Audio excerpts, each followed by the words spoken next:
Did you know there was once a car from Ford Motor Company so dangerous that even their own dealers hesitated, unwilling to hand over the keys to an ordinary customer?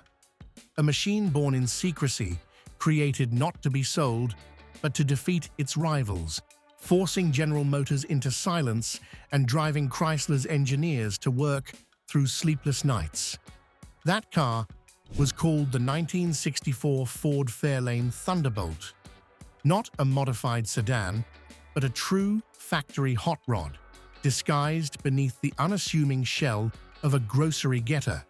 In this video, we will peel back every layer of metal, every mechanical secret, to understand why this machine became one of the most short-lived yet brilliant legends in American drag racing history. In the early 1960s, as the sun rose over drag strips stretching across America, a quiet yet brutal war was unfolding among the giants of Detroit. Chrysler nearly dominated the scene with its 426 Max Wedge machines, while General Motors quietly unleashed mysterious variants like the Z11 Impala. Meanwhile, Ford Motor Company, despite possessing the powerful 427 engine, found itself held back by the sheer weight of its Galaxies. Heavy, sluggish, off the line. The pressure from the Total Performance campaign left Ford no room to stand still. And then, a bold decision was made. Instead of continuing to refine their full-size cars, they turned to the Fairlane, smaller, a foot shorter, and nearly 700 pounds lighter. But to transform it into a true weapon, Ford had to go beyond the conventional assembly line, handing the project over to Dearborn steel tubing, where cars were no longer simply built, but reborn for a war of speed. If you look at the Thunderbolt from a distance, you still see a familiar Fairlane, but the closer you get, the more you realize this is a deliberate distortion. Ford didn't just remove comfort, they redefined the very concept of a car. The entire front end was almost completely replaced with lightweight materials. The hood, front fenders, and even the doors were made of fiberglass, so thin that a light tap would echo hollow and dry, like unfinished metal. The standard glass was replaced with plexiglass, lighter but prone to vibrating with every pulse of the throttle, as if the car itself were breathing. The hood, with its distinctive teardrop bulge, was not just a visual signature, it was a declaration that beneath it, there was no longer any room for balance, only space for a massive V8. Even the front bumper evolved over time, shifting from fiberglass to aluminum, as Ford found ways to work around the strict limits of racing regulations. Inside, almost everything disappeared. No elaborate dashboard, no soft trim, just a black rubber floor, a few raw metal panels, and seats so light they felt like they had been pulled from a utilitarian truck. You don't sit in a Thunderbolt. You are placed inside a mechanical chamber where body and machine become one. And that was Ford Motor Company's 427 FE high-riser V8, a direct response to the rising power of Chrysler. While Chrysler pursued the hemispherical combustion chamber design with its Hemi, Ford chose a different path. Extremely high compression ratios, reaching 12.7 to 1, even 13.5 to 1 in certain racing configurations, combined with dual massive Holley 4-barrel carburetors. On paper, Ford rated it at 425 horsepower, a safe number to avoid insurance restrictions. But in reality, on the dyno, this engine could easily approach nearly 600 horsepower at the crankshaft. That kind of power did not arrive smoothly. It hit like a collision. As the revs climbed, air and fuel were compressed inside tight combustion chambers, then detonated with enough force to twist the entire drivetrain. This was not an engine built for the street. It was a machine born to live and die on the 1/4 mile. But the war did not stop there. In a shadowy corner of the drag racing world, legendary driver Mickey Thompson created something many considered mechanical heresy.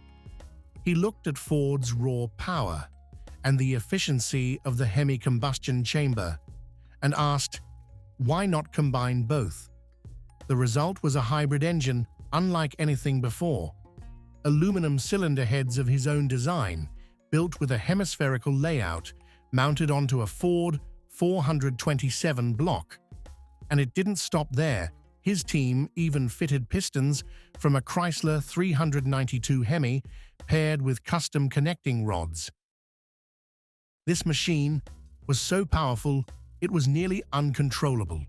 It hurled the car down the 1/4 mile in just around 11.40 seconds, an almost unreal number at the time, before the brutal torque literally tore the differential apart. This was no longer just engineering. It was an experiment at the very limits of physics. Returning to the original Thunderbolt, Ford was just as bold in the smallest details. They removed the front high-beam headlights, replacing them with a simple metal mesh, not to cut costs, but to channel cold air directly into the intake system. As the car surged forward, air was forced straight into the filter, creating a crude yet effective ram air effect, allowing the engine to breathe more aggressively at high speeds. At the rear, another unusual decision was made, relocating the entire battery, a unit weighing nearly 95 pounds, into the trunk. This was no accident. When the car launched, weight would shift rearward, pressing the rear tires into the surface, increasing traction and reducing wheel spin. In drag racing, sometimes just a fraction more grip is enough to decide the outcome. And to fit that massive engine into a bay never designed to hold it, the engineers had to cut and reshape the entire shock tower structure, reworking the front suspension completely. At the rear, they used asymmetrical leaf springs, combined with heavy-duty traction bars, ensuring that when all that power was unleashed, the car wouldn't tear itself apart. On a cold test morning, driver Dick Brannon took the Thunderbolt out onto the strip. When he floored the throttle at the starting line, the acceleration was so violent that the rear plexiglass window couldn't hold. It was ripped from the car, sucked backward, and launched nearly 50 feet into the air, spinning like an invisible fragment of speed. There was no crash, no accident.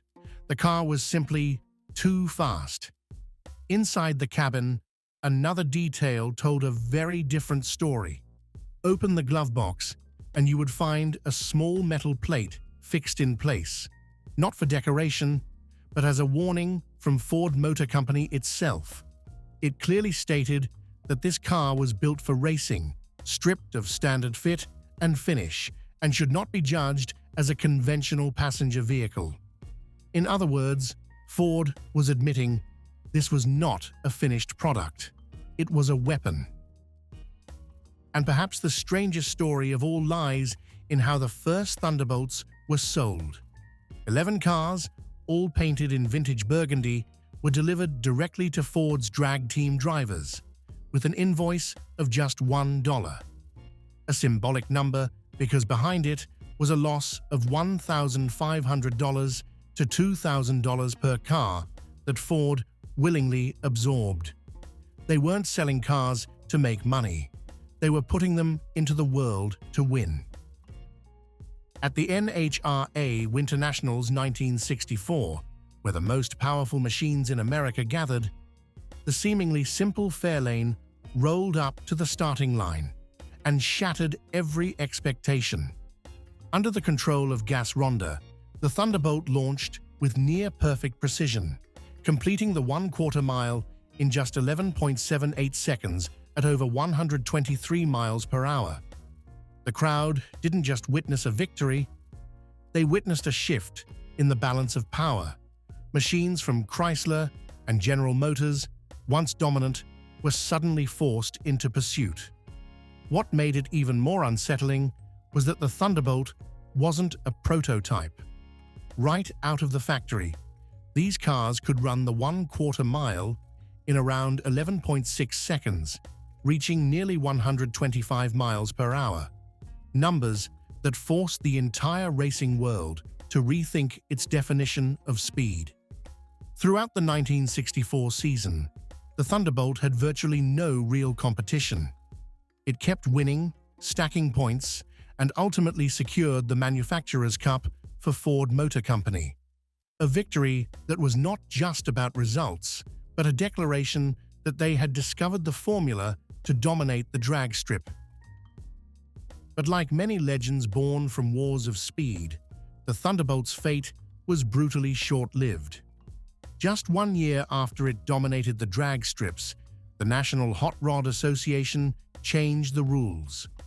Starting in 1965, to qualify for superstock competition, manufacturers were required to produce at least 500 units, a number far beyond the roughly 100 Thunderbolts ever built, not because it failed, but because it was too effective, too extreme, to the point that the system had to adjust itself to restore balance.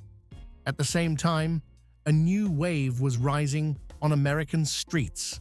Smaller, more agile pony cars began capturing attention, ushering in a different era, one where performance was no longer confined to pure drag machines. And the Thunderbolt, with its nature tied almost entirely to straight-line racing, gradually became a relic of a chapter that had just come to an end. Only around 100 units were ever built, and over time, fewer than half of them have survived. The ones that remain today are not just cars, they are mechanical unicorns, appearing rarely at auctions, with values typically ranging from $200,000 to over $300,000, sometimes even higher depending on each car's history. But the greatest legacy the Thunderbolt left behind is not found in numbers or trophies. It lies in the philosophy that Ford Motor Company inadvertently defined: building limited production performance machines, just legal enough to exist on public roads, yet born to dominate the track. A formula that would be repeated, refined, and ultimately become the DNA of the performance legends that followed. And after all, the 1964 Ford Fairlane Thunderbolt was more than just a car. It was a remaining trace of an era when engineers at Ford Motor Company were willing to push beyond every limit, not for safety, not for comfort, but to win at any cost. A machine that was purely mechanical, raw, loud, yet absolutely honest. Imagine yourself standing trackside on a drag strip on a morning in 1964. No digital screens, no telemetry data, just the sound of metal, fuel, and fire. When the Thunderbolt leaves the line, it doesn't just accelerate, it tears through the space ahead, leaving behind an era that today we can only touch through memory. And now I want to ask you, in that legendary showdown between Ford's 427 and Chrysler's 426 Hemi, which one do you think truly represents the peak of mechanical engineering in the 1960s? If you can feel the heartbeat of that era, hit like, share this video with friends who share the same passion, and subscribe to the channel to explore more machines that once defined the soul of America. See you in the next one.